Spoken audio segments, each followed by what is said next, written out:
di antara murid-muridnya mendapat kedudukan penting dan banyak pejabat, pegawai pemerintah, yang menjadi muridnya sesuai kemampuan mereka, kualitas dunia dalam batin dan tingkatan spiritual.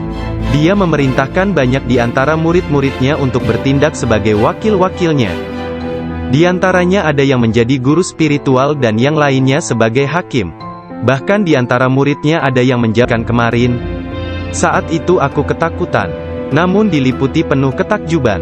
Aku tidak dapat menemukan kata-kata untuk menjawabnya. Lelaki itu memandang ke wajahku, dan menghempaskan pintu dengan kasar, hingga membuat debu yang berkumpul di sekelilingku terbang menutupi seluruh tubuhku. Aku berjalan pergi sambil mempertanyakan apa yang telah kuminta dari Allah sehari sebelumnya. Kemudian ingatlah aku segera balik arah untuk kembali, dan mengatakan kepada lelaki tersebut. Tetapi aku tidak dapat menemukannya, baik rumah ataupun dirinya. Aku sangat bimbang, ketika menyadari bahwa dia adalah seorang yang dekat kepada Allah Ta'ala. Sungguh, akhirnya aku mengetahui, beliau adalah Syekh Hamad Ad-Dabas yang telah menjadi guruku. Pada suatu malam yang dingin dan hujan gerimis, satu tangan yang tidak terlihat jelas membawa Syekh Abdul Qadir Al-Jailani ke tempat bermalam para sufi atau zawiyah, milik Syekh Abdul Hamad bin Muslim Ad-Dabas. Syekh yang mengetahui berkat ilham ilahiyah tentang kedatangan Syekh Abdul Qadir Al-Jailani, menutup pintu-pintu tempat menginap sufiyah dan memadamkan lampu. Ketika beliau duduk di ambang pintu yang terkunci, beliau tertidur dan mimpi basah di malam hari. Lalu dia mandi di sungai dan mengambil wudhu. Dia tertidur lagi. Kejadian tersebut berulang sampai 7 kali pada malam itu. Maka beliau kembali mandi dan berwudu menggunakan air yang sedingin es. Pada esok harinya, pintu gerbang telah terbuka, dan Abdul Qadir memasuki tempat penginapan sufi. Syekh Hamad Ad-Dabas berdiri menyambutnya sambil meneteskan air mata gembira. Dia memeluknya dan berkata, "Wahai putraku Abdul Qadir, keberuntungan adalah milik kami hari ini, tetapi esok, hal itu akan menjadi milikmu. Jangan pernah meninggalkan tarekat ini." Syekh Hamad Ad-Dabas menjadi guru pertama Syekh Abdul Qadir Al-Jailani dalam ilmu pengetahuan tentang kesufian. Dengan memegang tangannya dia mengucapkan sumpah atau berbaiat dan mengikuti jalan kaum sufi. Syekh Abdul Qadir Al-Jailani menceritakan, "Aku banyak belajar dengan guru di Baghdad. Tetapi setiap kali aku tidak dapat memahami sesuatu, atau menemukan secara kebetulan suatu rahasia yang ingin aku ketahui, Syekh Hamad Ad-Dabas menerangkannya kepadaku. Kadang-kadang aku meninggalkannya, untuk mencari pengetahuan dari syekh yang lain tentang tauhid, hadis, fikih dan ilmu-ilmu lainnya. Setiap kali aku kembali, beliau berkata kepadaku, 'Dari mana saja engkau?' Kita telah memiliki demikian banyak makanan yang sangat bagus untuk tubuh, pikiran dan jiwa kita, sementara engkau telah pergi, dan kami tidak dapat menahan sesuatu untukmu." Pada waktu lain, beliau berkata, "Demi Allah, kemanakah engkau pergi? Adakah seseorang di sekitar sini, yang mengetahui lebih banyak daripadamu?"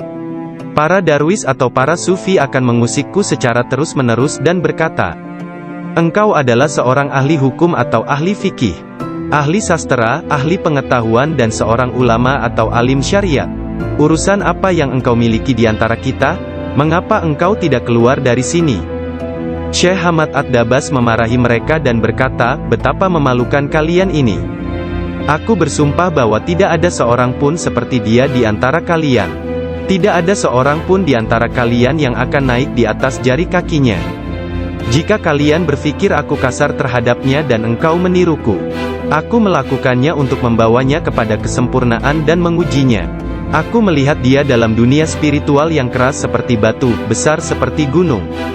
Syekh Abdul Qadir Al-Jailani merupakan contoh tauladan terbesar dari kenyataan bahwa dalam Islam, mencari ilmu pengetahuan adalah kewajiban suci untuk semua orang, laki-laki dan perempuan dari ayunan hingga liang kubur. Dia menjadi orang bijak terbesar di zamannya. Dia menghafal Al-Quran Al-Karim, dan mempelajari penafsirannya dari Ali Abul Wafa Al-Kail, Abu Hatab Mahfuz, dan Abul Hasan Muhammad Al-Qadi. Menurut beberapa sumber, Abdul Qadir Al-Jailani belajar dengan Qadi Abu Said Al-Mubarak bin Muharrami, ulama terbesar pada zamannya di Baghdad. Meskipun telah mempelajari ilmu-ilmu pengetahuan tentang jalan mistik dari Syekh Hamad At-Dabas, dan memasuki jalan tasawuf melalui tangannya, namun Syekh Abdul Qadir Al-Jailani telah diberi hirkah, jubah kesufian, sebagai simbol dari jubah Rasulullah oleh Qadi Abu Said. Garis silsilah ijazah spiritual dari Qadi Abu Said Al-Mubarak bin Ali Al-Muharami, melalui Syekh Abu Hasan Ali bin Muhammad Al-Qurashi, dari Abul Faraj At-Tursusi dari At-Tamimi, dari Syekh Abu Bakar Asy-Syibli dari Abul Qasim Al-Junaid, dari Sari As-Sakati dari Ma'ruf Al-Karhi, dari Dawud At-Tayyah dari Habib Al-Jami, dari Hasan Al-Basri dari Imam Ali bin Abi Talib. Imam Ali menerima hirkah, jubah kesufian, dari tangan mulia Nabi Muhammad kekasih Allah, Tuhan semesta alam, dan beliau menerimanya dari malaikat utama Jibril alaihi salam, yang menerimanya dari kebenaran Tuhan, Allah Azza wa Jalla. Seseorang bertanya kepada Syekh Abdul Qadir Al-Jailani, apakah yang dia terima dari Allah Ta'ala? Beliau menjawab, tingkah laku dan pengetahuan yang baik. Qadi Abu Said Al-Muharami berkata, sesungguhnya Abdul Qadir Al-Jailani menerima hirkah dari tanganku, tetapi aku juga menerima hirkah dari tangannya. Qadi Abu Said Al-Muharami mengajar di sebuah madrasah miliknya sendiri, di Babul Az di Baghdad. Kemudian dia memberikan madrasah tersebut kepada Syekh Abdul Qadir Al-Jailani, yang mulai mengajar di sana. Syekh Abdul Qadir Al-Jailani telah berusia 50 tahun lebih pada waktu itu. Kata-kata dan ucapannya mempesona dan menakjubkan, sehingga menggugah hati orang-orang yang mendengarnya. Para murid dan jemaahnya semakin berkembang pesat dalam jumlah yang banyak, sehingga tidak ada tempat, baik di dalam ataupun di sekitar madrasah tersebut, untuk menampung para pengikutnya. Syekh Abdul Qadir Al-Jailani berkata mengenai permulaan mengajarnya, pada suatu pagi aku melihat Rasulullah, beliau bertanya kepadaku, mengapa engkau tidak berbicara? Aku berkata, aku adalah orang Persia, bagaimana aku dapat berbicara dengan bahasa Arab yang indah dari Baghdad? Buka mulutmu, beliau berkata, dan kulakukan perintah beliau. Nabi Muhammad lantas meniup nafasnya ke mulutku 7 kali. Lalu berkata, pergilah, tunjukilah umat manusia, dan ajaklah mereka kepada jalan Tuhanmu, dengan bijak dan kata-kata indah. Aku menjalankan sholat zuhur, dan aku melihat orang telah ramai sedang menungguku berbicara. Ketika melihat mereka, aku menjadi gembira, namun lidahku seakan-akan terkunci. Kemudian aku melihat Imam Ali bin Abi Talib yang diberkati. Dia mendatangiku dan memintaku untuk membuka mulut. Kemudian meniupkan nafasnya sendiri ke dalam mulutku sebanyak 6 kali. Aku bertanya, mengapa Anda tidak melakukannya sebanyak 7 kali, seperti yang dilakukan Rasulullah? Sayyidina Ali berkata, karena rasa hormatku kepada Rasulullah. Kemudian Sayyidina Ali pun menghilang. Dari mulutku yang terbuka, keluarlah kata-kata, sesungguhnya fikiran adalah juru selam. Menyelam jauh ke dalam lautan hati untuk menemukan mutiara kebijaksanaan. Ketika dia membawanya ke pantai kemakhlukannya, dia tumpah dalam bentuk kata-kata dari bibirnya. Dan dengan itu, dia membeli ketaatan tak ternilai di pasar-pasar ibadah Allah. Kemudian aku berkata, dalam suatu malam, seperti salah satu dari malamku, jika seseorang di antaramu hendak membunuh keinginan-keinginan rendahnya, kematian akan terasa begitu manis, sehingga engkau tidak akan dapat merasakan sesuatu yang lain di dunia ini. Sejak saat itu, walau bagaimanapun keadaannya, sekalipun bangun atau tidur, aku tetap mempertahankan tugasku mengajar. Banyak sekali pengetahuan tentang keimanan dan agama dalam diriku. Jika tidak berbicara dan menuangkannya keluar, aku akan merasakan bahwa hal itu akan menenggelamkan diriku. Ketika pertama kali mengajar, aku hanya mempunyai 2 atau 3 orang murid saja. Ketika mereka mendengarku, jumlah mereka bertambah menjadi 70.000 orang. Madrasahnya maupun lingkungan di sekitarnya tidak dapat menampung para pengikutnya. Oleh sebab itu, dicarilah tempat yang lebih luas. Orang kaya dan orang miskin di Baghdad turut membantu dalam penambahan bangunan-bangunan yang baru. Mereka yang kaya membantu dengan dana, sedangkan yang miskin membantu dengan tenaga mereka, termasuklah kaum perempuan, yang turut membantu bekerja. Kelak Syekh Abdul Qadir Al-Jailani merupakan seorang imam, ahli dalam masalah-masalah keagamaan, tauhid dan fikih, dan pemimpin dari mazhab Syafi'i dan Hambali dalam Islam. Beliau adalah seorang yang sangat bijaksana dan berpengetahuan luas. Doanya segera dikabulkan, baik ketika berdoa untuk kebaikan dan berdoa untuk hukuman. Dia adalah seorang yang banyak melakukan karomah. Manusia sempurna, yang selalu sadar serta ingat kepada Allah Azza wa Jalla. Muraqabah, berfikir, menerima dan memberi pelajaran. Dia mempunyai hati yang lembut, sifat yang mulia dan wajah yang selalu tersenyum. Dia orang yang peka dan memiliki sikap yang sangat baik. Berakhlak dalam tabiat serta dermawan dalam memberi materi dan nasihat serta pengetahuan. Dia mencintai orang-orang, tetapi secara khususnya terhadap orang-orang yang beriman dan mengabdikan diri, serta beribadah kepada Zat yang Maha Esa, menolong kepada siapa yang beriman. Dia tampan, selalu berpakaian rapi, pembicaraannya tidak berlebihan dan sia-sia. Apabila berbicara, meskipun dia berbicara dengan cepat, tetapi setiap kata dan suku katanya yang keluar terdengar jelas. Beliau berbicara dengan penuh keindahan, dan dia berbicara kebenaran. Berbicara tentang kebenaran tanpa ragu-ragu. Karena dia tidak peduli, apakah dia akan dipuji, dikritik atau dicaci. Ketika Khalifah Al-Muqtafi mengangkat Yahya bin Said sebagai Qadi, Ketua Hakim, Syekh Abdul Qadir Al-Jailani memberitahukannya di hadapan orang ramai. Dengan mengatakan, Anda telah mengangkat seorang tiran, orang yang zalim, yang paling buruk sebagai hakim atas orang-orang yang beriman. Biarlah kita lihat, bagaimana Anda akan menjawab untuk diri Anda sendiri kelak. Ketika Anda dihadapkan kepada Hakim yang Maha Agung, Allah Azza wa Jalla, Tuhan semesta alam. Mendengar hal ini, Khalifah tergoncang dan meneteskan air mata, lalu ia segera memecat sang hakim. Penduduk kota Baghdad mengalami kemajuan dalam hal akhlak dan rohani dan tingkah laku. Melalui pengaruhnya, kebanyakan warga kota bertaubat dan menyatakan penyesalan, mengikuti akhlak yang baik dan perintah-perintah Islam. Syekh Abdul Qadir Al-Jailani dicintai dan dihormati oleh setiap orang, dan pengaruhnya tersebar kemana-mana. Orang-orang berbudi mencintainya, sedangkan para tiran, orang yang zalim, dan orang jahat takut kepadanya. Banyak orang termasuk para raja, menteri dan orang-orang bijak datang kepadanya, untuk menanyakan persoalan-persoalan, dan mencari penyelesaiannya. Bahkan banyak orang Yahudi dan Nasrani menerima Islam melaluinya. Dalam pengajaran dan pelayanannya kepada umat manusia, dia menggunakan sifat-sifat yang diwarisi oleh Yang Maha Tinggi. Syekh Abdul Qadir Al-Jailani berkata, seorang syekh spiritual bukan seorang guru yang sebenarnya, kecuali kalau dirinya memiliki 12 sifat. Dua di antara sifat-sifat tersebut adalah sifat-sifat Allah yang Maha Tinggi, yaitu menyembunyikan kesalahan manusia dan ciptaan yang lain. Tidak hanya dari orang-orang lain tetapi bahkan dari diri mereka sendiri. Dan memiliki rasa kasih dan kemauan memaafkan untuk dosa yang terburuk sekalipun. Dua sifat diwarisi oleh Nabi Muhammad, yaitu cinta dan lemah lembut. Sayyidina Abu Bakar As-Siddiq yang pertama dari keempat khalifah, seorang syekh sejati, mewarisi kebenaran, kejujuran, dan keikhlasan hati, juga ketaatan dan kedermawanan.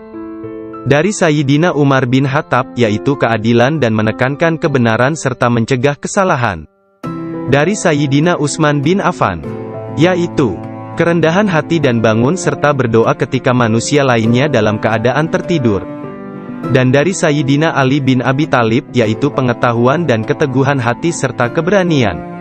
Syekh Abdul Qadir Al-Jailani sangat sayang kepada puluhan ribu pengikutnya, sebagaimana seorang ayah sayang kepada anaknya.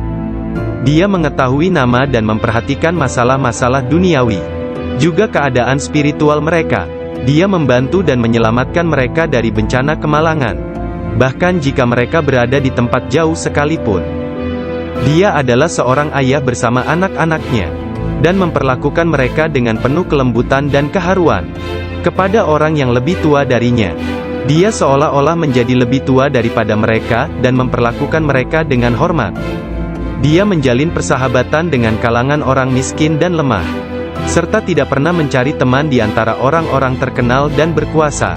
Orang-orang seperti itu memperlakukannya seolah-olah raja dari segala raja. Salah seorang dari anak lelaki pembantunya menceritakan bahwa ayahnya, Muhammad bin Al-Haidir, melayani Syekh Abdul Qadir Al-Jailani selama 13 tahun. Dirinya tidak pernah melihat Seekor lalat hinggap pada dirinya. Dan tidak pula dia pernah melihat membuang ingus di halayak ramai. Meskipun Tuan Syekh memperlakukan kaum lemah dan miskin dengan rasa hormat yang besar. Pembantunya tidak pernah melihatnya berdiri ketika para sultan datang mengunjunginya. Dan tidak pula dia mengunjungi mereka. Atau dia tidak memakan makanan mereka kecuali sekali. Ketika seorang raja datang berkunjung kepadanya, dia meninggalkan ruang jamuan. Dan datang kembali setelah raja dan pesta jamuannya selesai. Sehingga mereka akan menyambutnya dengan berdiri. Ketika dia menulis surat kepada Khalifah, Khalifah mengatakan bahwa Syekh Abdul Qadir Al-Jailani memerintahkannya untuk melakukan ini atau itu. Dan bahwa hal itu merupakan kewajiban bagi Khalifah untuk mentaatinya. Karena dia adalah pemimpin mereka. Apabila Khalifah menerima surat seperti itu, dia akan mencium surat itu sebelum dia membacanya dan berkata Syekh Abdul Qadir Al-Jailani benar. Sesungguhnya dia mengatakan kebenaran. Abu Hasan, salah seorang hakim agung pada masa itu menceritakan. Aku mendengar Khalifah Al-Muqtafi berkata kepada menterinya Ibnu Hubaira, Syekh Abdul Qadir Al-Jailani mentertawakanku. Dan hal itu amat jelas bagi orang-orang di sekitarnya, bahwa yang dia maksudkan adalah aku. Dilaporkan kepadaku, bahwa dia menunjukkan sebuah pohon kurma di kebunnya dan berkata, engkau lebih baik bekerja, jangan bepergian terlalu jauh, atau aku akan memenggal kepalamu. Sekarang kamu, wahai Ibnu Hubaira, pergi dan berbicaralah kepadanya seorang diri dan katakan, Anda jangan mengejek dan mengancam Khalifah. Anda harus tahu bahwa kedudukan Khalifah adalah suci dan harus dihormati. Sang menteri Ibnu Hubaira pun pergi kepada Syekh Abdul Qadir Al-Jailani. Dan melihatnya sedang berkumpul dengan kerumunan orang ramai. Dalam pembicaraannya pada satu pokok, tiba-tiba Syekh Abdul Qadir menyatakan, sesungguhnya aku akan memenggal kepalanya juga. Sang menteri merasa, bahwa yang Syekh maksudkan adalah dia. Sang menteri pun ketakutan. Dia pun melarikan diri, dan mengisahkan apa yang terjadi terhadap dirinya kepada Khalifah. Mendengar kisahnya, sang Khalifah meneteskan air mata dan berkata, sungguh, Syekh Abdul Qadir Al-Jailani adalah orang yang hebat. Lalu, Khalifah pergi sendiri menemui Syekh. Pada pertemuan tersebut, Syekh memberinya banyak nasihat, dan Khalifah tak bisa membendung air matanya dan terus menangis. Meskipun sangat belas kasihan, dan memiliki pribadi dan sikap yang sangat baik, lemah lembut dan mencintai, menepati janji, adil dan keras dalam pengadilannya, Syekh Abdul Qadir Al-Jailani tidak pernah memperlihatkan kemarahan. Apabila kesalahan tersebut hanya menyangkut pribadinya, tetapi sesuatu kesalahan yang dilakukan terhadap keimanan dan agama, dia akan marah besar dan memberi hukuman yang berat. Syekh Abu Najib As-Surawardi menceritakan, pada tahun 523 Hijriyah, aku bersama Syekh Hamad, guru Syekh Abdul Qadir Al-Jailani yang juga hadir. Ketika itu Syekh Abdul Qadir Al-Jailani membuat pernyataan keras. Mendengar itu, Syekh Hamad berkata kepadanya, wahai Abdul Qadir, engkau berbicara terlalu angkuh. Aku khawatir Allah tidak ridha kepadamu. Syekh Abdul Qadir Al-Jailani meletakkan tangannya di atas dada Syekh Hamad lalu berkata, lihat telapak tanganku dengan mata hati, dan berkata lagi, dan katakan kepadaku, apa yang tertulis di atasnya? Ketika Syekh Hamad tidak dapat mengatakannya, Syekh Abdul Qadir Al-Jailani mengangkat tangan dari dada Syekh Hamad, dan memperlihatkan tangan tersebut kepadanya. Di atasnya tertulis tulisan bercahaya, yakni, dia menerima 70 janji dari Allah, bahwa dia tidak akan pernah dikecewakan. Syekh Hamad melihatnya. Dia berkata, tidak akan pernah ada yang mampu keberatan pada orang yang diberkati dengan janji ilahiyah seperti itu. Tidak ada seorang pun dapat berkeberatan kepadanya. Allah Ta'ala memberkati siapa saja yang dia kehendaki di antara hamba-hambanya.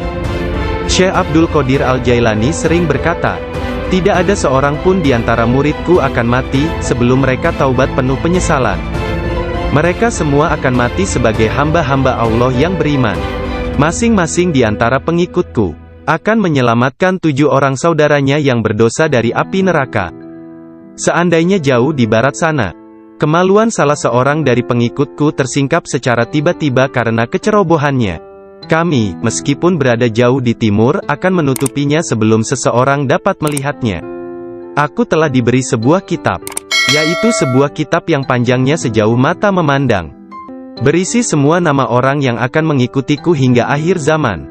Dengan berkat Allah Ta'ala, kami akan menyelamatkan mereka semua. Semua orang yang mengikatkan diri mereka kepada Syekh Abdul Qadir Al-Jailani senantiasa damai dan bergembira. Seseorang bertanya kepada Syekh Abdul Qadir Al-Jailani, Anda tahu kedudukan para pengikut Anda yang soleh, dan apa yang menanti mereka di akhirat? Akan tetapi, bagaimana tentang mereka yang buruk? Beliau menjawab, orang-orang yang soleh sayang kepadaku dan aku menyayanginya, demi menyelamatkan mereka yang buruk. Seorang wanitaku melihat para jemaah haji sedang berkumpul wukuf di Padang Arafah di Arabia, tepat di depanku. Lalu aku segera pergi menemui ibuku, yang waktu itu sudah menjadi janda, dan meminta kepadanya, kirimlah aku ke jalan kebenaran, dan berilah aku izin untuk pergi ke Baghdad, untuk mendapatkan ilmu pengetahuan bersama-sama orang bijak, dan orang-orang yang dekat kepada Allah Azza wa Jalla. Ibu bertanya kepadaku, apa alasan permintaanmu yang tiba-tiba tersebut? Aku mengatakan kepadanya, apa yang telah terjadi pada diriku. Beliau menangis mendengar ceritaku, lalu mengeluarkan 80 keping emas. Semuanya adalah warisan ayahku. Dia menyisihkan 40 untuk saudaraku yang laki-laki. 40 keping lainnya dijahit di bagian ketiak mantelku. Kemudian dia mengizinkan untuk meninggalkan dirinya. Sebelum membiarkan aku pergi, beliau menasehatiku bahwa aku harus berkata benar, dan menjadi orang yang jujur apapun yang terjadi. Ibu melepas kepergianku dengan kata-kata, mudah-mudahan Allah melindungi dan membimbingmu wahai anakku. Aku memisahkan diriku sendiri dari orang yang paling mencintaiku karena Allah. Aku tahu bahwa aku tidak akan dapat melihatmu sampai hari pengadilan terakhir tiba. Aku bergabung dengan sebuah kafilah yang pergi ke Baghdad. Ketika kami telah meninggalkan kota Hamadan, sekelompok perampok jalanan, 60 penunggang kuda yang gagah menyerang kami. Mereka mengambil segala sesuatu yang dibawa kafilah tersebut. Salah seorang di antara mereka datang kepadaku dan bertanya, "Hai anak muda, harta apa yang engkau miliki?" Aku menceritakan kepadanya bahwa aku memiliki 40 keping emas. Dia bertanya, "Di mana kau simpan?" Aku mengatakan, "Di bawah lenganku." Dia tertawa dan meninggalkanku sendiri. Penjahat lainnya datang dan menanyakan hal yang sama, dan aku pun mengatakan hal yang sebenarnya. Dia juga meninggalkanku sendirian. Aku pikir mereka pasti hendak mengadukan hal tersebut kepada pemimpinnya, di mana mereka sedang membagikan hasil rampasan. Pemimpin mereka bertanya tentang barang berharga milikku. Aku mengatakan kepadanya bahwa aku memiliki 40 keping emas yang dijahit di mantelku di bawah ketiak. Pemimpin perampok lalu mengambil mantelku dan merobek di bagian lengannya, dan menemukan emas tersebut. Kemudian dia menatap takjub kepadaku dan berkata, "Uangmu telah aman. Apa yang membuatmu untuk menceritakan kepada kami bahwa engkau memilikinya, dan memberitahukan tempat di mana engkau menyembunyikannya?" Aku menjawab, "Aku harus mengatakan yang benar dalam keadaan apapun juga, sebagaimana yang telah aku janjikan kepada ibuku." Ketika kepala perampok mendengar hal itu, ia menitiskan air mata dan berkata, "Aku telah mengingkari janjiku kepada siapa yang telah menciptakanku. Aku mencuri dan membunuh. Apa yang akan terjadi padaku?" Kemudian anak buahnya memandangnya sambil berkata, "Engkau telah menjadi pemimpin kami selama bertahun-tahun dalam perbuatan dosa ini. Sekarang juga engkau tetap menjadi pemimpin kami dalam penyesalan." Ke-60 orang itu memegang tanganku dan menyatakan penyesalannya serta keinginannya untuk mengubah jalan mereka. Mereka merupakan orang pertama yang memegang tanganku dan mendapatkan ampunan untuk dosa-dosa mereka. Ketika Syekh Abdul Qadir Al-Jailani tiba di Baghdad, beliau berusia 18 tahun. Tatkala dia mencapai pintu gerbang kota, Nabi Khidir muncul dan menghalanginya untuk memasuki kota. Nabi Khidir berkata kepadanya bahwasanya hal itu ia lakukan atas perintah Allah, agar ia tidak memasuki kota Baghdad hingga 7 tahun ke depan. Nabi Khidir membawanya ke sebuah runtuhan di gurun pasir dan berkata, "Diamlah engkau di sini dan jangan meninggalkan tempat ini." Syekh Abdul Qadir Al-Jailani tetap tinggal di sana selama 3 tahun. Setiap tahunnya Khidir datang kepadanya dan berkata kepadanya di mana dirinya harus tinggal. Syekh Abdul Qadir Al-Jailani bercerita tentang masa 3 tahun yang dilaluinya tersebut. Saat dalam proses mujahadah dan riyadah. Selama aku tinggal di gurun, di luar kota Baghdad, semua keindahan dunia telah datang menggodaku. Allah telah memberikanku kemenangan atasnya. Nafsuku mengunjungiku setiap hari, dalam wujud dan bentukku sendiri dan meminta untuk menjadi temannya. Ketika aku akan menolaknya, ia hendak menyerangku. Allah memberiku kemenangan dalam perlawananku. Dan pada waktunya, aku dapat menjadikannya tawananku, dan menahannya bersamaku selama tahun-tahun itu, serta memaksanya untuk tinggal di runtuhan padang pasir. 1 tahun penuh, aku telah makan rerumputan dan akar-akarnya yang kutemukan. Dan aku tidak minum air apapun. Tahun yang lain aku minum air, tetapi tidak makan apapun. Tahun selanjutnya aku makan, tidak minum ataupun tidur. Sepanjang waktu itu, aku hidup dalam runtuhan dari istana raja-raja kuno Parsi di Kurk. Aku berjalan dengan kaki telanjang, tanpa alas kaki di atas duri padang pasir, dan tidak merasakan apapun. Setiap kali aku melihat sebuah batu atau bukit yang terjal, aku memanjatnya. Aku tidak memberikan istirahat 1 menit pun, atau menyenangkan nafsuku kepada keinginan-keinginan rendah badaniyah jasmaniku. Pada akhir dari masa 7 tahun itu, aku mendengar satu suara pada suatu malam. Hai Abdul Qadir, engkau sekarang diizinkan memasuki kota Baghdad. Aku tiba di Baghdad dan melewatkan beberapa hari di sana. Tetapi aku tidak dapat berada di sana dalam keadaan yang penuh hasutan, kejahatan, tipu daya, yang telah menjadi kebiasaan kota.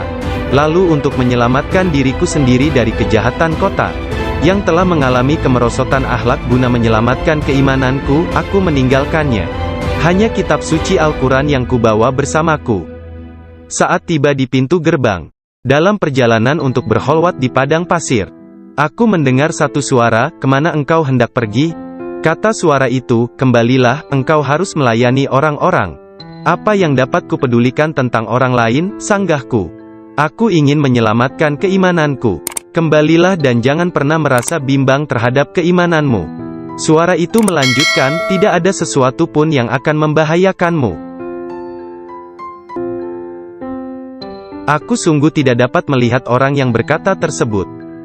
Kemudian sesuatu terjadi padaku. Aku terputus dari keadaan lahiriah, lalu tenggelam dalam keadaan tafakur. Sampai hari berikutnya, aku memusatkan pikiran pada sebuah harapan dan berdoa kepada Allah, agar Dia membukakan selubung untukku, sehingga aku tahu apa yang harus aku lakukan.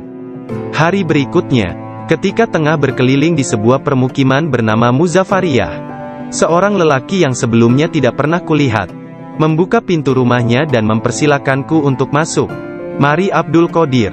Ketika aku sampai di pintunya, dia berkata, "Katakan kepadaku, apa yang engkau harapkan dari Allah? Doa apa yang telah engkau panjatkan kemarin?" Saat itu aku ketakutan, namun diliputi penuh ketakjuban. Aku tidak dapat menemukan kata-kata untuk menjawabnya.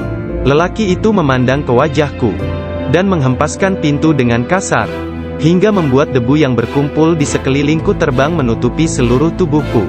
Aku berjalan pergi sambil mempertanyakan apa yang telah kuminta dari Allah sehari sebelumnya. Kemudian ingatlah aku segera balik arah untuk kembali, dan mengatakan kepada lelaki tersebut. Tetapi aku tidak dapat menemukannya, baik rumah ataupun dirinya.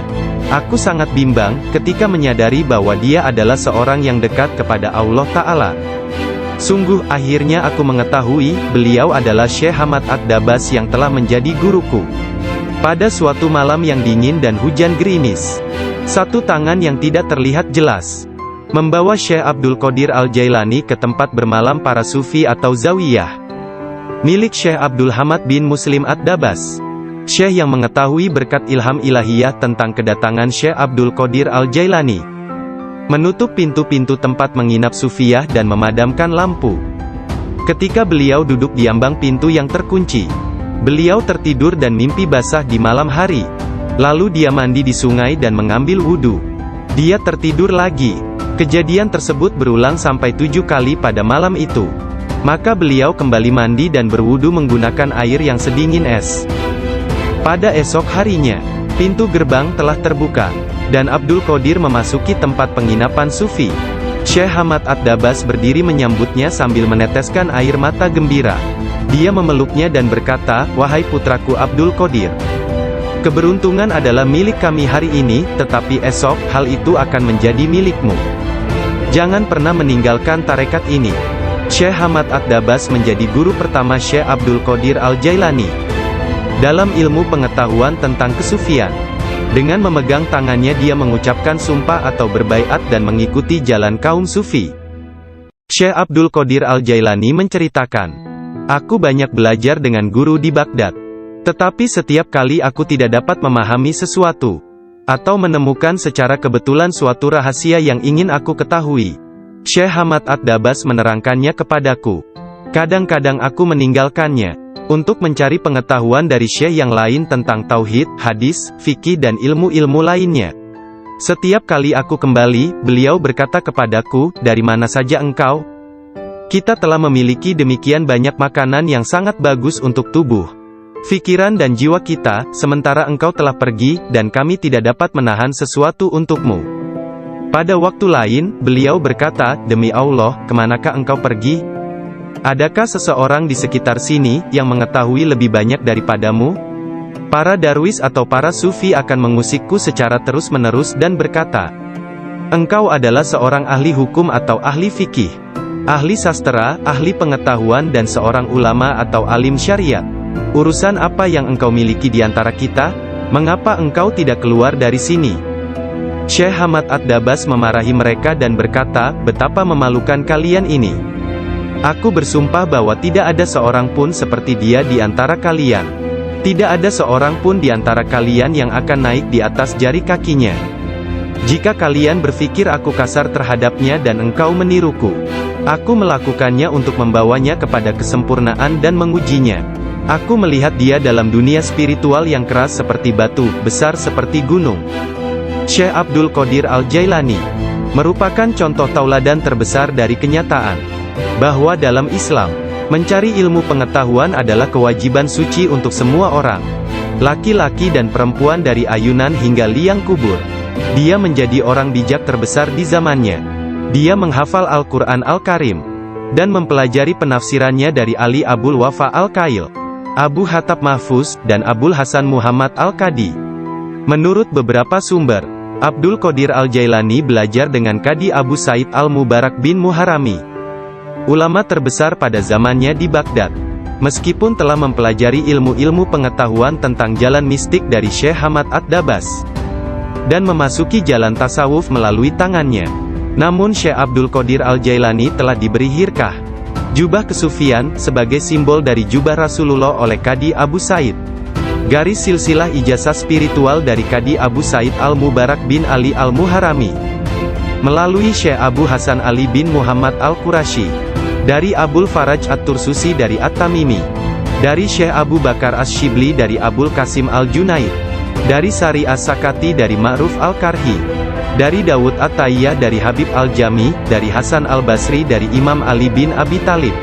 Imam Ali menerima hirkah, jubah kesufian, dari tangan mulia Nabi Muhammad kekasih Allah, Tuhan semesta alam, dan beliau menerimanya dari malaikat utama Jibril alaihi salam, yang menerimanya dari kebenaran Tuhan, Allah Azza wa Jalla. Seseorang bertanya kepada Syekh Abdul Qadir Al-Jailani, apakah yang dia terima dari Allah Ta'ala?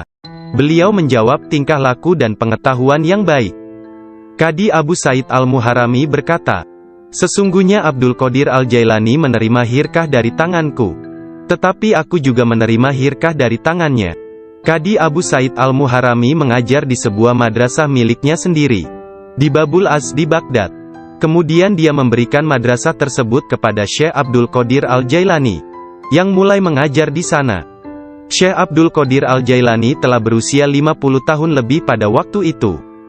Kata-kata dan ucapannya mempesona dan menakjubkan, sehingga menggugah hati orang-orang yang mendengarnya.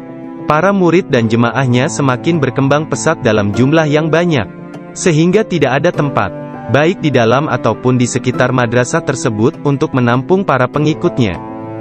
Syekh Abdul Qadir Al-Jailani berkata mengenai permulaan mengajarnya, pada suatu pagi aku melihat Rasulullah, beliau bertanya kepadaku, mengapa engkau tidak berbicara? Aku berkata, Aku adalah orang Persia, bagaimana aku dapat berbicara dengan bahasa Arab yang indah dari Baghdad? Buka mulutmu, beliau berkata, dan kulakukan perintah beliau.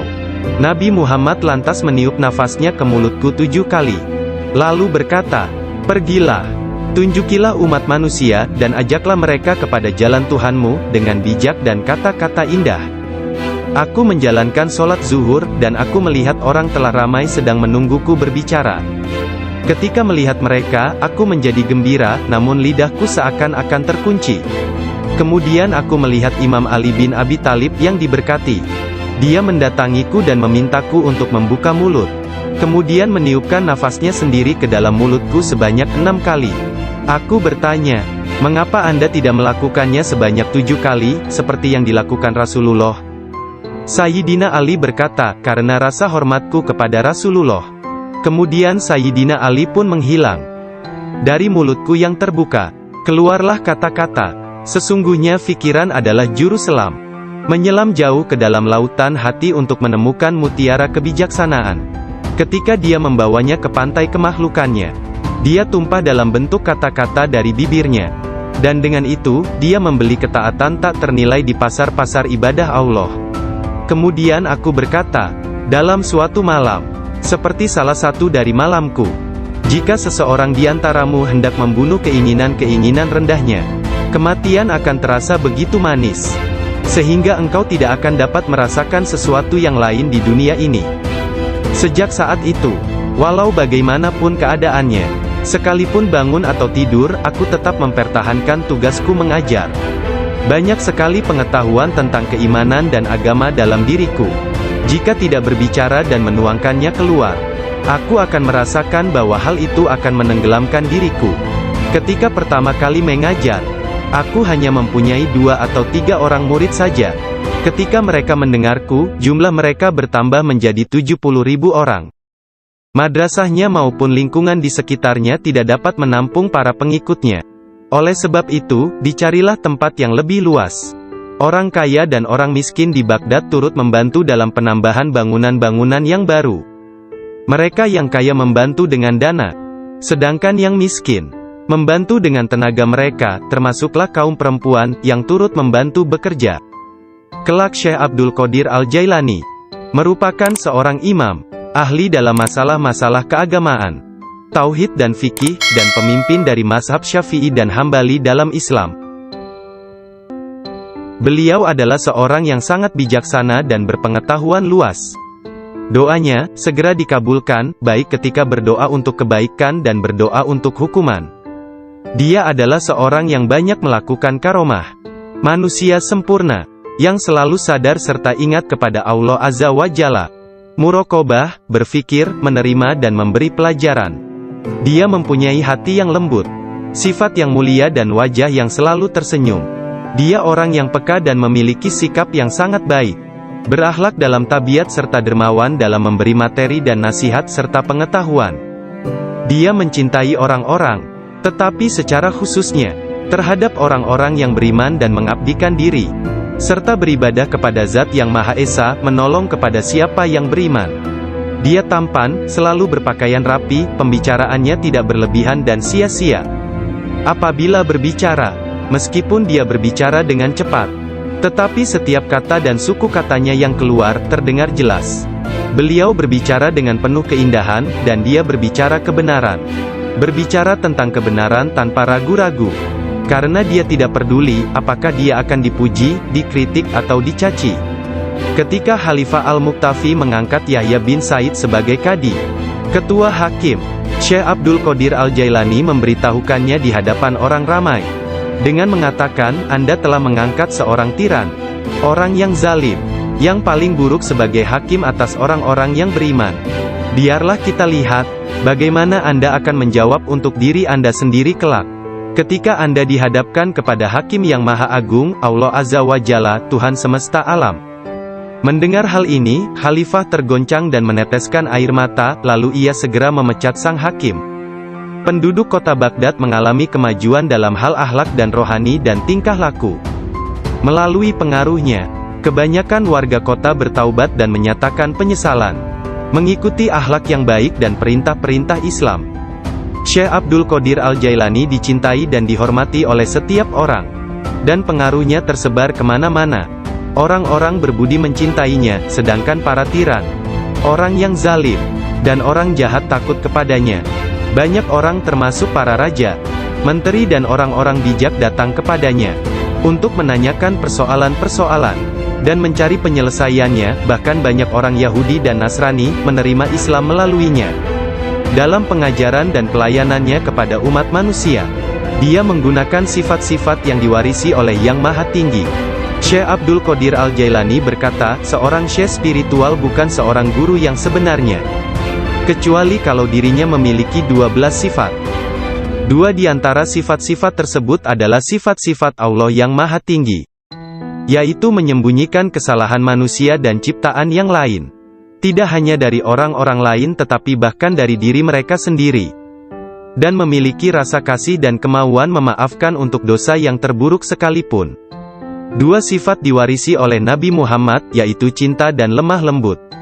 Sayyidina Abu Bakar As-Siddiq yang pertama dari keempat khalifah, seorang syekh sejati, mewarisi kebenaran, kejujuran, dan keikhlasan hati, juga ketaatan dan kedermawanan. Bersatu dengannya. Sebelum meninggal dunia, Syekh Abdul Qadir Al-Jailani melihat sekeliling dan berkata kepada orang-orang yang hadir, telah datang di hadapanku selain kalian. Makhluk lain yang kalian tidak melihatnya telah datang kepadaku. Persiapkan ruangan dan berlaku sopan santunlah kepada mereka, yakni menghormati kehadiran para malaikat yang tidak dapat dilihat. Aku adalah biji tanpa kulit. Kalian melihatku bersama kalian. Sementara aku dengan seseorang yang lain, sebaiknya kalian meninggalkanku sekarang.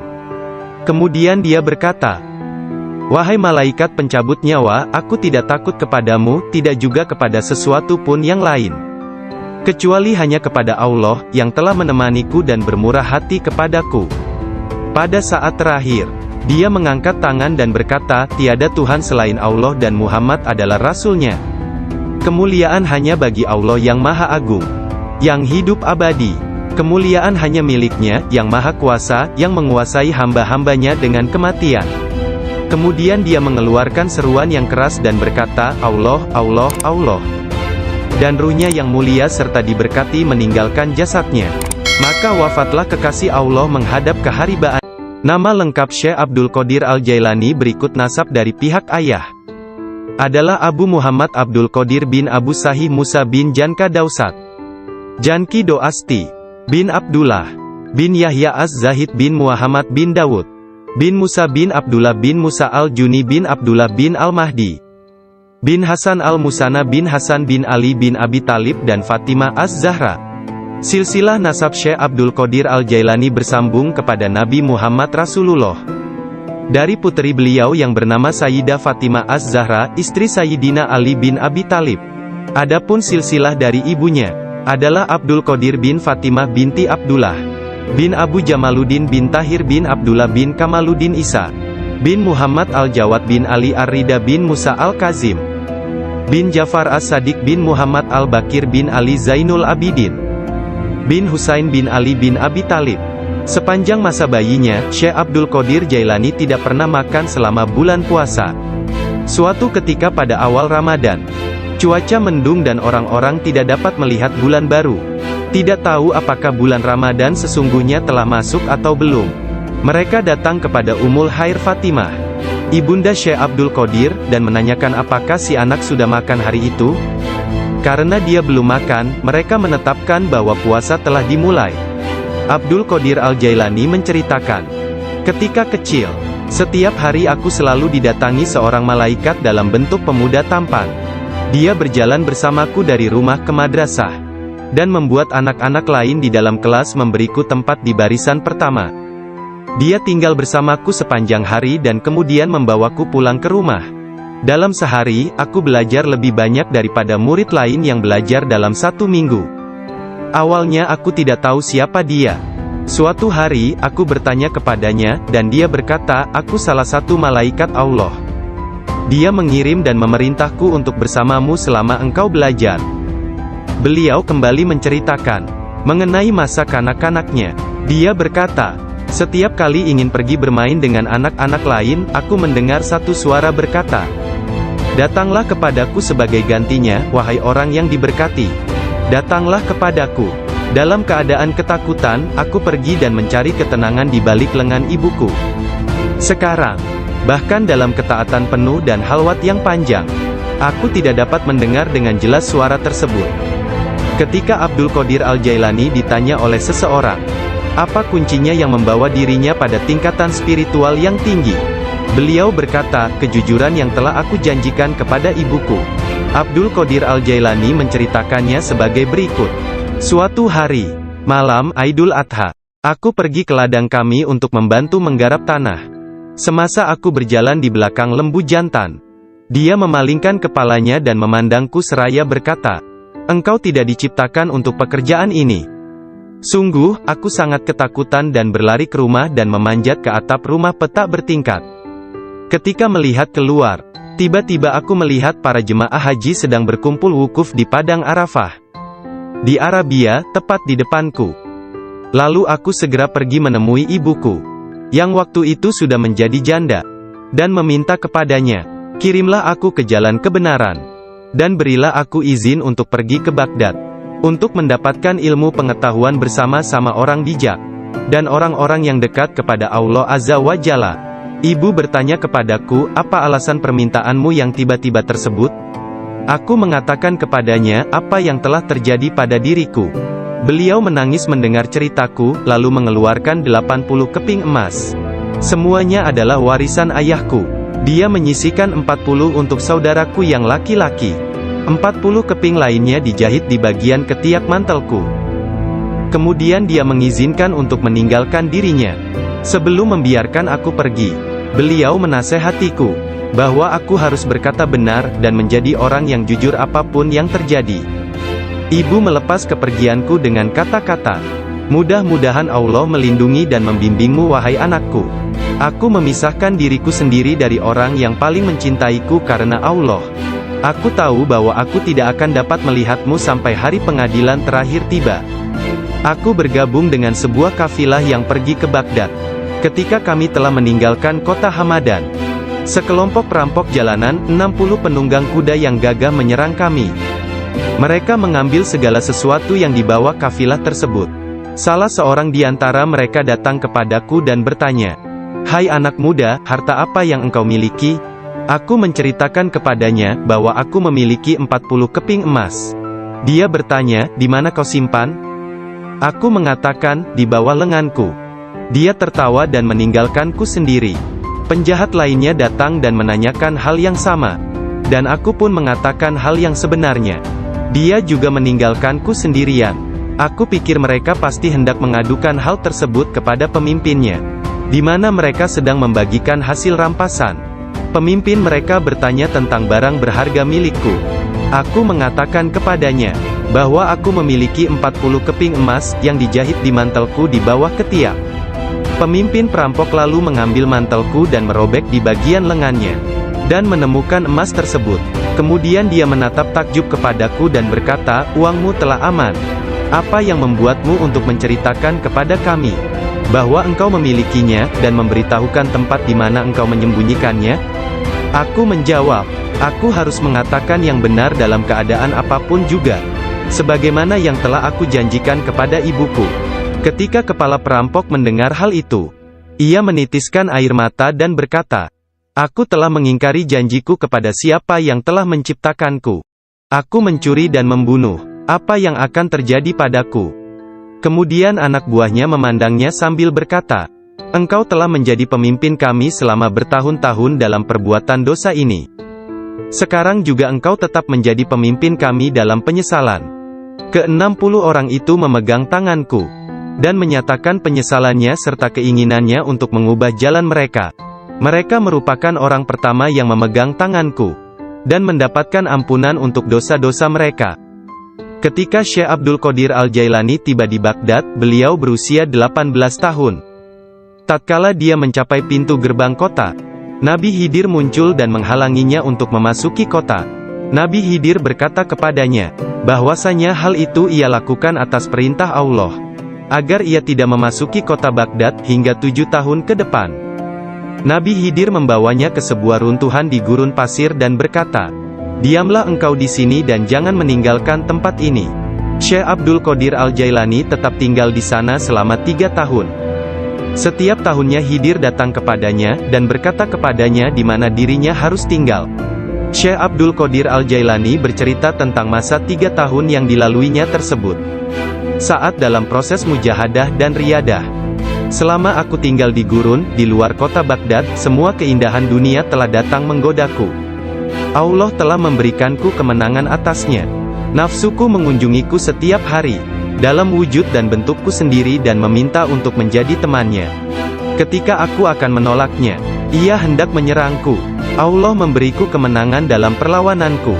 Dan pada waktunya, aku dapat menjadikannya tawananku, dan menahannya bersamaku selama tahun-tahun itu, serta memaksanya untuk tinggal di runtuhan padang pasir. 1 tahun penuh, aku telah makan rerumputan dan akar-akarnya yang kutemukan. Dan aku tidak minum air apapun. Tahun yang lain aku minum air, tetapi tidak makan apapun. Tahun selanjutnya aku makan, tidak minum ataupun tidur. Sepanjang waktu itu, aku hidup dalam runtuhan dari istana raja-raja kuno Parsi di Kurb. Aku berjalan dengan kaki telanjang, tanpa alas kaki di atas duri padang pasir, dan tidak merasakan apapun. Setiap kali aku melihat sebuah batu atau bukit yang terjal, aku memanjatnya. Aku tidak memberikan istirahat 1 menit pun, atau menyenangkan nafsuku kepada keinginan-keinginan rendah badaniyah, jasmaniku. Pada akhir dari masa 7 tahun itu, aku mendengar satu suara pada suatu malam. "Hai Abdul Qadir, engkau sekarang diizinkan memasuki kota Baghdad." Aku tiba di Baghdad dan melewatkan beberapa hari di sana. Tetapi aku tidak dapat berada di sana dalam keadaan yang penuh hasutan, kejahatan, tipu daya, yang telah menjadi kebiasaan kota. Lalu untuk menyelamatkan diriku sendiri dari kejahatan kota, yang telah mengalami kemerosotan akhlak, guna menyelamatkan keimananku, aku meninggalkannya. Hanya kitab suci Al-Quran yang kubawa bersamaku. Saat tiba di pintu gerbang, dalam perjalanan untuk berkholwat di padang pasir, aku mendengar satu suara, "Kemana engkau hendak pergi?" Kata suara itu, "Kembalilah, engkau harus melayani orang-orang." "Apa yang dapat kupedulikan tentang orang lain?" sanggahku. "Aku ingin menyelamatkan keimananku. Kembalilah dan jangan pernah merasa bimbang terhadap keimananmu." Suara itu melanjutkan, "Tidak ada sesuatu pun yang akan membahayakanmu." Aku sungguh tidak dapat melihat orang yang berkata tersebut. Kemudian sesuatu terjadi padaku. Aku terputus dari keadaan lahiriah, lalu tenggelam dalam keadaan tafakur. Sampai hari berikutnya, aku memusatkan pikiran pada sebuah harapan dan berdoa kepada Allah, agar Dia membukakan selubung untukku, sehingga aku tahu apa yang harus aku lakukan. Hari berikutnya, ketika tengah berkeliling di sebuah permukiman bernama Muzaffariyah, seorang lelaki yang sebelumnya tidak pernah kulihat, membuka pintu rumahnya dan mempersilakanku untuk masuk. "Mari Abdul Qadir." Ketika aku sampai di pintunya, dia berkata, "Katakan kepadaku, apa yang engkau harapkan dari Allah? Doa apa yang telah engkau panjatkan kemarin?" Saat itu aku ketakutan, namun diliputi penuh ketakjuban. Aku tidak dapat menemukan kata-kata untuk menjawabnya.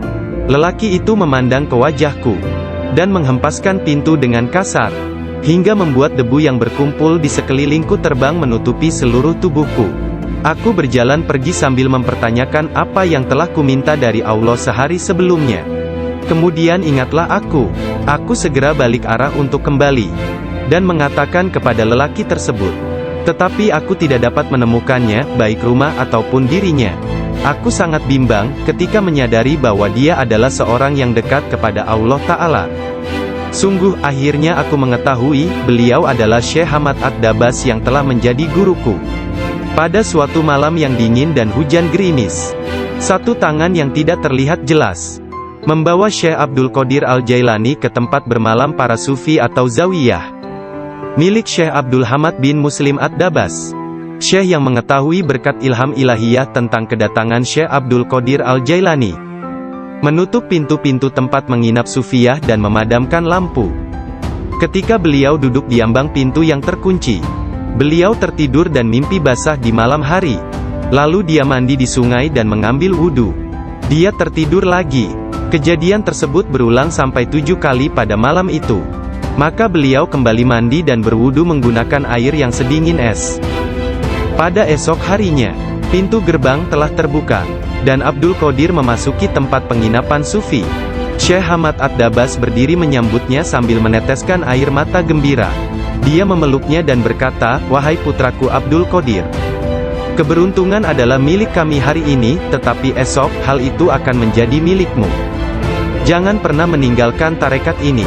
Syekh Hamad Ad-Dabas menjadi guru pertama Syekh Abdul Qadir Al-Jailani dalam ilmu pengetahuan tentang kesufian. Dengan memegang tangannya dia mengucapkan sumpah atau berbaiat dan mengikuti jalan kaum Sufi. Syekh Abdul Qadir Al-Jailani menceritakan, "Aku banyak belajar dengan guru di Baghdad. Tetapi setiap kali aku tidak dapat memahami sesuatu, atau menemukan secara kebetulan suatu rahasia yang ingin aku ketahui, Syekh Hamad Ad-Dabas menerangkannya kepadaku. Kadang-kadang aku meninggalkannya untuk mencari pengetahuan dari syekh yang lain tentang tauhid, hadis, fikih dan ilmu-ilmu lainnya. Setiap kali aku kembali, beliau berkata kepadaku, 'Dari mana saja engkau?' 'Kita telah memiliki demikian banyak makanan yang sangat bagus untuk tubuh, pikiran dan jiwa kita, sementara engkau telah pergi, dan kami tidak dapat menahan sesuatu untukmu.' Pada waktu lain, beliau berkata, 'Demi Allah, kemanakah engkau pergi? Adakah seseorang di sekitar sini, yang mengetahui lebih banyak daripadamu?' Para darwis atau para sufi akan mengusikku secara terus-menerus dan berkata, 'Engkau adalah seorang ahli hukum atau ahli fikih, ahli sastra, ahli pengetahuan dan seorang ulama atau alim syariat. Urusan apa yang engkau miliki di antara kita? Mengapa engkau tidak keluar dari sini?' Syekh Hamad Ad-Dabas memarahi mereka dan berkata, 'Betapa memalukan kalian ini. Aku bersumpah bahwa tidak ada seorang pun seperti dia di antara kalian. Tidak ada seorang pun di antara kalian yang akan naik di atas jari kakinya. Jika kalian berpikir aku kasar terhadapnya dan engkau meniruku, aku melakukannya untuk membawanya kepada kesempurnaan dan mengujinya. Aku melihat dia dalam dunia spiritual yang keras seperti batu, besar seperti gunung.'" Syekh Abdul Qadir Al-Jailani merupakan contoh tauladan terbesar dari kenyataan bahwa dalam Islam, mencari ilmu pengetahuan adalah kewajiban suci untuk semua orang, laki-laki dan perempuan dari ayunan hingga liang kubur. Dia menjadi orang bijak terbesar di zamannya. Dia menghafal Al-Quran Al-Karim, dan mempelajari penafsirannya dari Ali Abul Wafa Al-Kail, Abu Hatab Mahfuz, dan Abul Hasan Muhammad Al-Qadi. Menurut beberapa sumber, Abdul Qadir Al-Jailani belajar dengan Qadi Abu Said Al-Mubarak bin Muharrami, ulama terbesar pada zamannya di Baghdad. Meskipun telah mempelajari ilmu-ilmu pengetahuan tentang jalan mistik dari Syekh Hamad Ad-Dabas, dan memasuki jalan tasawuf melalui tangannya, namun Syekh Abdul Qadir Al-Jailani telah diberi hirkah, jubah kesufian, sebagai simbol dari jubah Rasulullah oleh Qadi Abu Said. Garis silsilah ijazah spiritual dari Qadi Abu Said Al-Mubarak bin Ali Al-Muharrami, melalui Syekh Abu Hasan Ali bin Muhammad Al-Qurashi, dari Abul Faraj At-Tursusi dari At-Tamimi, dari Syekh Abu Bakar As-Shibli dari Abul Qasim Al-Junaid, dari Sari As-Sakati dari Ma'ruf Al-Karhi, dari Dawud At-Tayyah dari Habib Al-Jami, dari Hasan Al-Basri dari Imam Ali bin Abi Talib. Imam Ali menerima hirkah, jubah kesufian, dari tangan mulia Nabi Muhammad kekasih Allah, Tuhan semesta alam, dan beliau menerimanya dari malaikat utama Jibril alaihi salam, yang menerimanya dari kebenaran Tuhan, Allah Azza wa Jalla. Seseorang bertanya kepada Syekh Abdul Qadir Al-Jailani, apakah yang dia terima dari Allah Ta'ala? Beliau menjawab, tingkah laku dan pengetahuan yang baik. Qadi Abu Said Al-Muharrami berkata, sesungguhnya Abdul Qadir Al-Jailani menerima hirkah dari tanganku, tetapi aku juga menerima hirkah dari tangannya. Qadi Abu Said Al-Muharrami mengajar di sebuah madrasah miliknya sendiri, di Babul Az di Baghdad. Kemudian dia memberikan madrasah tersebut kepada Syekh Abdul Qadir Al-Jailani, yang mulai mengajar di sana. Syekh Abdul Qadir Al-Jailani telah berusia 50 tahun lebih pada waktu itu. Kata-kata dan ucapannya mempesona dan menakjubkan, sehingga menggugah hati orang-orang yang mendengarnya. Para murid dan jemaahnya semakin berkembang pesat dalam jumlah yang banyak, sehingga tidak ada tempat, baik di dalam ataupun di sekitar madrasah tersebut, untuk menampung para pengikutnya. Syekh Abdul Qadir Al-Jailani berkata mengenai permulaan mengajarnya. Pada suatu pagi aku melihat Rasulullah, beliau bertanya kepadaku, "Mengapa engkau tidak berbicara?" Aku berkata, "Aku adalah orang Persia, bagaimana aku dapat berbicara dengan bahasa Arab yang indah dari Baghdad?" "Buka mulutmu," beliau berkata, dan kulakukan perintah beliau. Nabi Muhammad lantas meniup nafasnya ke mulutku 7 kali. Lalu berkata, "Pergilah, tunjukilah umat manusia, dan ajaklah mereka kepada jalan Tuhanmu, dengan bijak dan kata-kata indah." Aku menjalankan sholat zuhur, dan aku melihat orang telah ramai sedang menungguku berbicara. Ketika melihat mereka, aku menjadi gembira, namun lidahku seakan-akan terkunci. Kemudian aku melihat Imam Ali bin Abi Thalib yang diberkati. Dia mendatangiku dan memintaku untuk membuka mulut. Kemudian meniupkan nafasnya sendiri ke dalam mulutku sebanyak 6 kali. Aku bertanya, "Mengapa Anda tidak melakukannya sebanyak 7 kali, seperti yang dilakukan Rasulullah?" Sayyidina Ali berkata, "Karena rasa hormatku kepada Rasulullah." Kemudian Sayyidina Ali pun menghilang. Dari mulutku yang terbuka, keluarlah kata-kata, "Sesungguhnya fikiran adalah juru selam, menyelam jauh ke dalam lautan hati untuk menemukan mutiara kebijaksanaan. Ketika dia membawanya ke pantai kemakhlukannya, dia tumpah dalam bentuk kata-kata dari bibirnya. Dan dengan itu, dia membeli ketaatan tak ternilai di pasar-pasar ibadah Allah." Kemudian aku berkata, "Dalam suatu malam, seperti salah satu dari malamku, jika seseorang di antaramu hendak membunuh keinginan itu, dia akan mencium surat itu sebelum dia membacanya dan berkata, 'Syekh Abdul Qadir Al-Jailani benar. Sesungguhnya dia mengatakan kebenaran.'" Abu Hasan, salah seorang hakim agung pada masa itu menceritakan, "Aku mendengar Khalifah Al-Muqtafi berkata kepada menterinya Ibnu Hubairah, 'Syekh Abdul Qadir Al-Jailani mentertawakanku.' Dan hal itu amat jelas bagi orang-orang di sekitarnya, bahwa yang dia maksudkan adalah aku. Dilaporkan kepadaku, bahwa dia menunjukkan sebuah pohon kurma di kebunnya dan berkata, 'Engkau lebih baik bekerja, jangan bepergian terlalu jauh, atau aku akan memenggal kepalamu. Sekarang kamu, wahai Ibnu Hubairah, pergi dan berbicaralah kepadanya seorang diri dan katakan, Anda jangan mengejek dan mengancam Khalifah.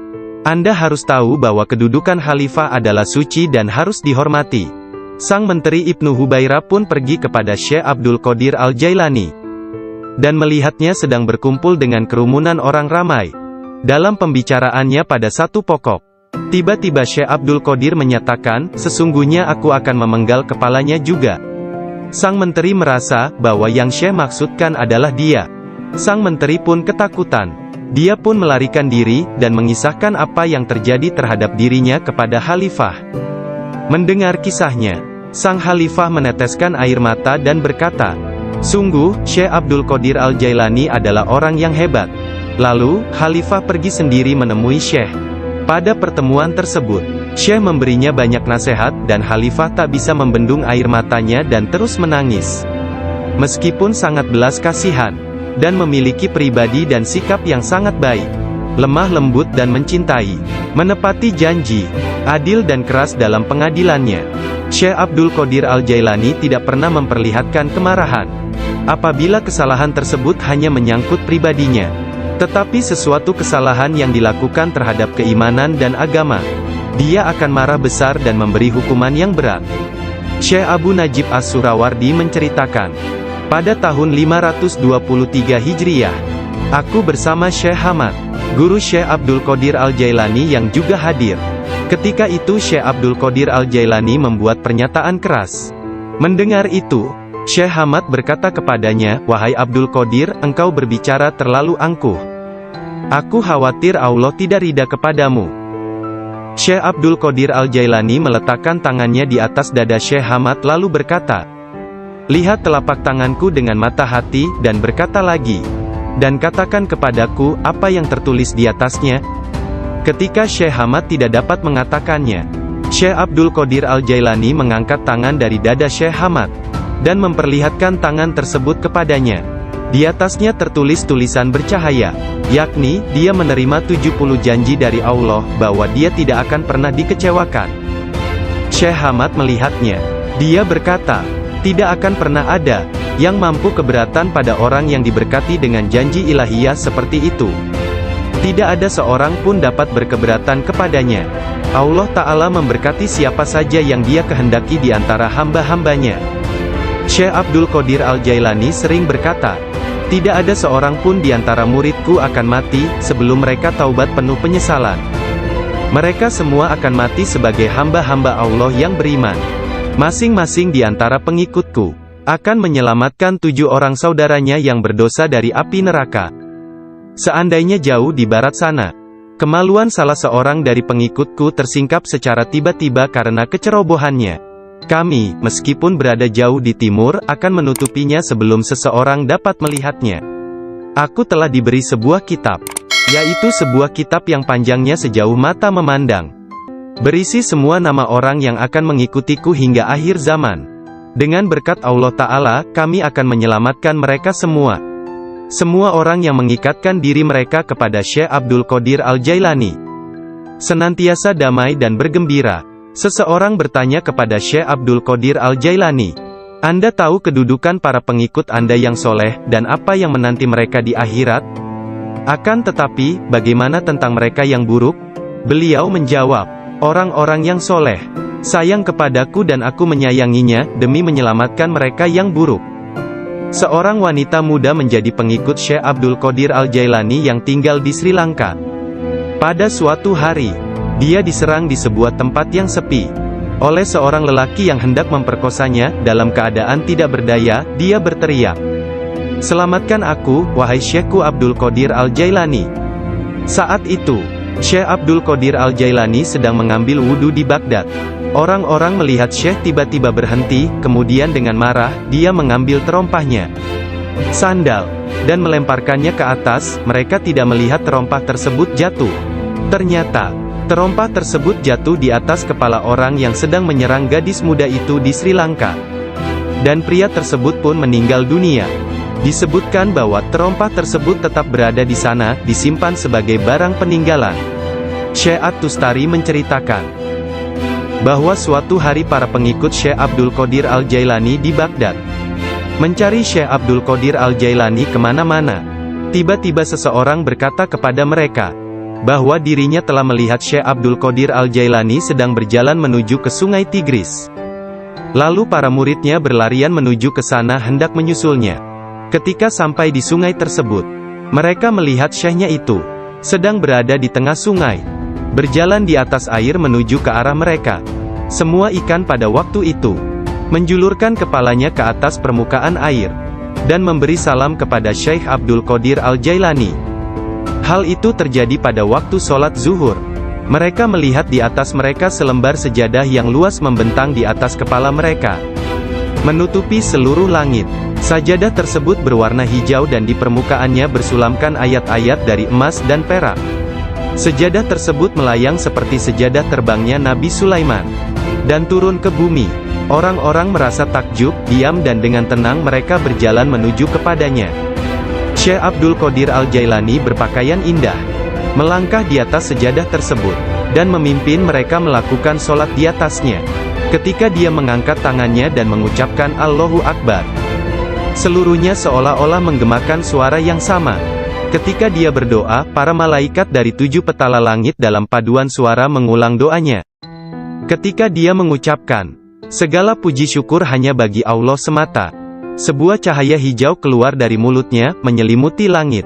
Pada akhir sholat setelah salam, Syekh Abdul Qadir Al-Jailani membuka kedua tangannya dan berkata, "Ya Allah ya Tuhanku, demi leluhurku Nabi Muhammad kekasihmu, dan demi orang-orang di antara ciptaanmu yang takut dan mencintaimu, jangan ambil sesuatu dari para pengikutku, sampai mereka dimaafkan dari dosa-dosanya, dan sampai keimanan mereka sempurna." Pada saat itu, setiap orang mendengar dengungan senandung dari para malaikat dan mengatakan, "Amin." Mereka juga mengikuti para malaikat dengan mengucapkan amin. Kemudian mereka mendengar satu suara hatif dari dalam diri mereka, kata-kata, "Bergembiralah, aku telah menerima doa kalian." Rasulullah bersabda, seorang guru yang sempurna adalah bagaikan seorang nabi bagi kaumnya.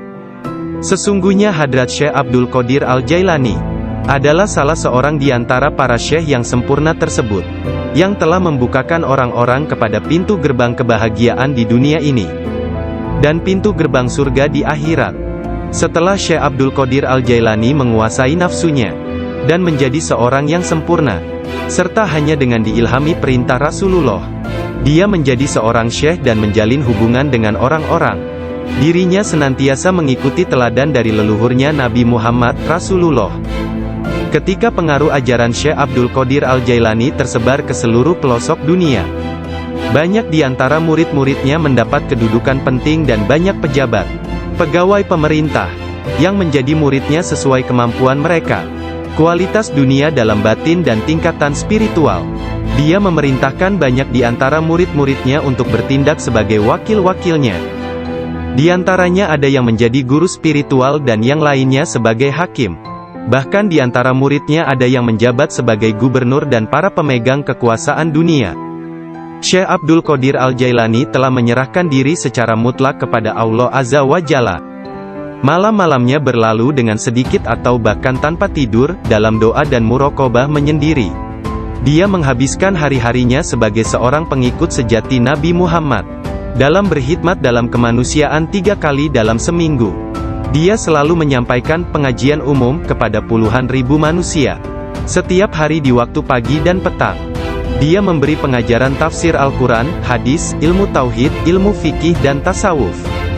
Setelah sholat zuhur, dia memberikan nasihat dan waktu konsultasi kepada orang-orang, tanpa pandang bulu, baik orang itu berprofesi sebagai pengemis atau raja. Semuanya akan dilayani. Sebelum sholat asar, baik cuaca hujan ataupun cerah, dia pergi ke jalanan untuk membagikan makanan kepada orang-orang miskin. Dalam seluruh hari-harinya di bulan Ramadan, Syekh Abdul Qadir Al-Jailani hanya makan sekali sehari. Setelah sholat maghrib, beliau tidak pernah makan sendirian. Pembantunya akan berdiri di pintu menanyakan orang-orang yang lewat. Jika mereka yang lewat ada yang belum makan, agar mereka ikut makan. Syekh Abdul Qadir Al-Jailani wafat pada hari Sabtu tanggal 8 Rabiul Tsani tahun 561 Hijriah. 1166 Masehi, pada usia 91 tahun. Makamnya yang berada di Madrasah Babut Darajah di kota Baghdad, Irak, menjadi tempat penting dari kunjungan para penziarah kaum sufi dan semua muslim. Ketika mengidap penyakit yang mengantarkannya pada kewafatannya itu, salah seorang anak lelakinya yaitu Abdul Aziz melihat bahwa dia menderita sakit yang luar biasa, meregang dan menggulingkan tubuh di tempat tidurnya. "Jangan mencemaskanku," Syekh berkata kepada putranya. "Aku berbalik dan berbalik lagi dalam pengetahuan Allah Azza wa Jalla." Ketika anak lelakinya yang lain, yakni Abdul Jabbar, bertanya kepadanya tentang rasa sakitnya, dia berkata, "Semua tubuhku terasa sakit kecuali hatiku. Tidak ada rasa sakit di sini karena hati ini bersama Allah." Anak lelakinya yang lain, yaitu Abdul Wahab, berkata kepadanya, "Berilah aku beberapa nasihat tentang apa yang harus dilakukan setelah engkau meninggalkan dunia ini." Dia berkata, "Takutlah kepada Allah dan tiada sesuatu pun yang lain. Berharaplah dari Allah dan percayakan seluruh kebutuhanmu kepadanya. Tidak mengharap dan menginginkan apapun kecuali Dia. Menyandarkan diri kepada Allah dan tidak kepada sesuatu yang lain. Bersatu dengannya, bersatu dengannya, bersatu dengannya." Sebelum meninggal dunia, Syekh Abdul Qadir Al-Jailani melihat sekeliling dan berkata kepada orang-orang yang hadir, "Telah datang di hadapanku selain kalian. Makhluk lain yang kalian tidak melihatnya telah datang kepadaku. Persiapkan ruangan dan berlaku sopan santunlah kepada mereka, yakni menghormati kehadiran para malaikat yang tidak dapat dilihat. Aku adalah biji tanpa kulit. Kalian melihatku bersama kalian. Sementara aku dengan seseorang yang lain, sebaiknya kalian meninggalkanku sekarang." Kemudian dia berkata, "Wahai malaikat pencabut nyawa, aku tidak takut kepadamu, tidak juga kepada sesuatu pun yang lain, kecuali hanya kepada Allah, yang telah menemaniku dan bermurah hati kepadaku." Pada saat terakhir, dia mengangkat tangan dan berkata, "Tiada Tuhan selain Allah dan Muhammad adalah Rasul-Nya. Kemuliaan hanya bagi Allah yang Maha Agung, yang hidup abadi. Kemuliaan hanya miliknya, yang maha kuasa, yang menguasai hamba-hambanya dengan kematian. Kemudian dia mengeluarkan seruan yang keras dan berkata, Allah, Allah, Allah. Dan ruhnya yang mulia serta diberkati meninggalkan jasadnya. Maka wafatlah kekasih Allah menghadap keharibaan. Nama lengkap Syekh Abdul Qadir Al-Jailani berikut nasab dari pihak ayah. Adalah Abu Muhammad Abdul Qadir bin Abu Sahih Musa bin Janka Dausat. Janki Doasti. Bin Abdullah. Bin Yahya Az-Zahid bin Muhammad bin Dawud. Bin Musa bin Abdullah bin Musa Al-Juni bin Abdullah bin Al-Mahdi. Bin Hasan Al-Musana bin Hasan bin Ali bin Abi Talib dan Fatimah Az-Zahra. Silsilah nasab Syekh Abdul Qadir Al-Jailani bersambung kepada Nabi Muhammad Rasulullah. Dari puteri beliau yang bernama Sayyidah Fatimah Az-Zahra, istri Sayyidina Ali bin Abi Talib.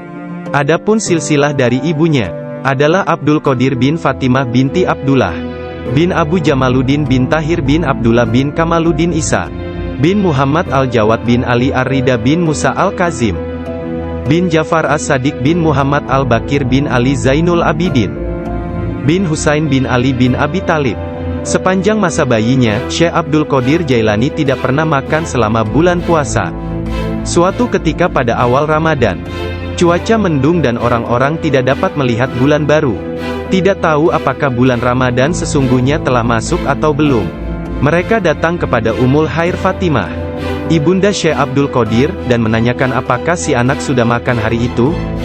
Karena dia belum makan, mereka menetapkan bahwa puasa telah dimulai. Abdul Qadir Al-Jailani menceritakan, ketika kecil, setiap hari aku selalu didatangi seorang malaikat dalam bentuk pemuda tampan.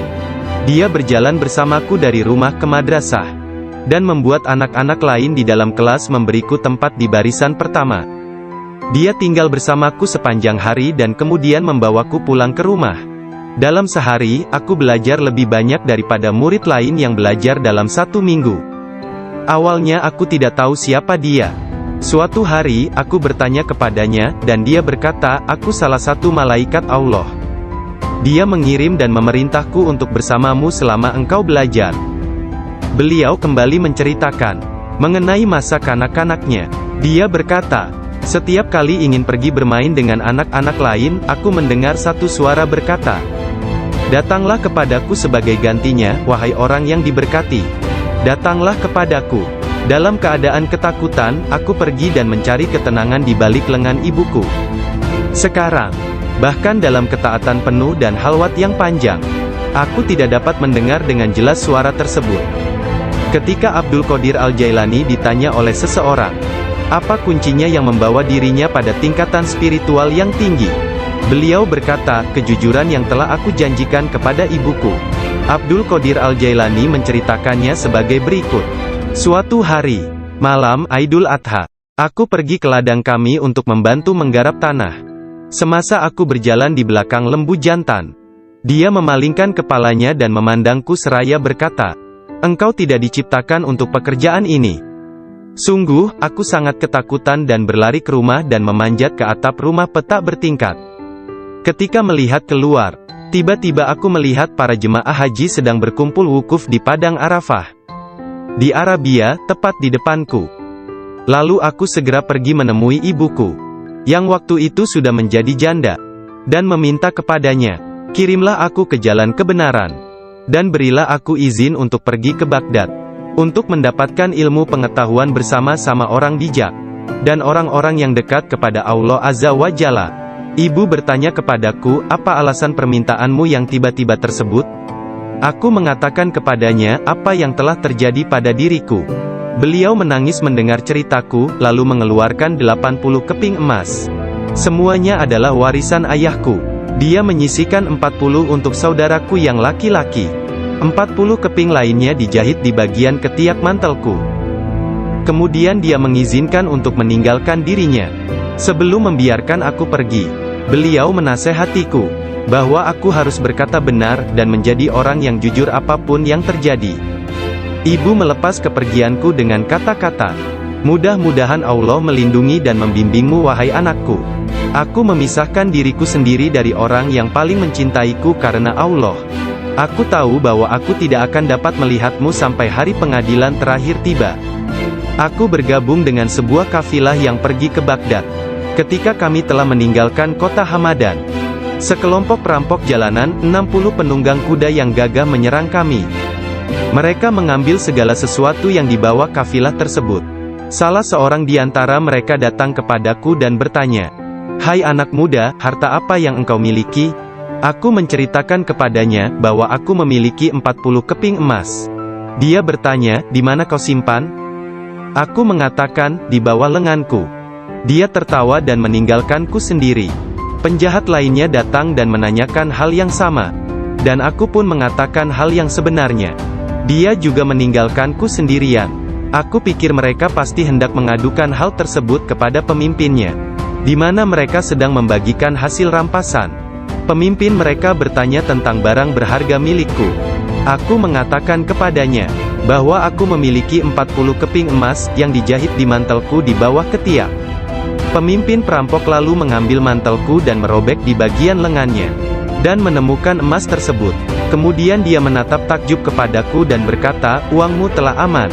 Apa yang membuatmu untuk menceritakan kepada kami bahwa engkau memilikinya, dan memberitahukan tempat di mana engkau menyembunyikannya?" Aku menjawab, "Aku harus mengatakan yang benar dalam keadaan apapun juga, sebagaimana yang telah aku janjikan kepada ibuku." Ketika kepala perampok mendengar hal itu, ia menitiskan air mata dan berkata, "Aku telah mengingkari janjiku kepada siapa yang telah menciptakanku. Aku mencuri dan membunuh. Apa yang akan terjadi padaku?" Kemudian anak buahnya memandangnya sambil berkata, "Engkau telah menjadi pemimpin kami selama bertahun-tahun dalam perbuatan dosa ini. Sekarang juga engkau tetap menjadi pemimpin kami dalam penyesalan." Ke-60 orang itu memegang tanganku, dan menyatakan penyesalannya serta keinginannya untuk mengubah jalan mereka. Mereka merupakan orang pertama yang memegang tanganku, dan mendapatkan ampunan untuk dosa-dosa mereka.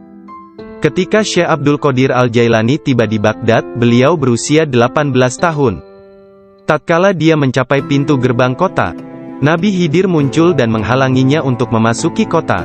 Nabi Khidir berkata kepadanya, bahwasanya hal itu ia lakukan atas perintah Allah, agar ia tidak memasuki kota Baghdad hingga 7 tahun ke depan. Nabi Khidir membawanya ke dan mengujinya. Aku melihat dia dalam dunia spiritual yang keras seperti batu, besar seperti gunung. Syekh Abdul Qadir Al-Jailani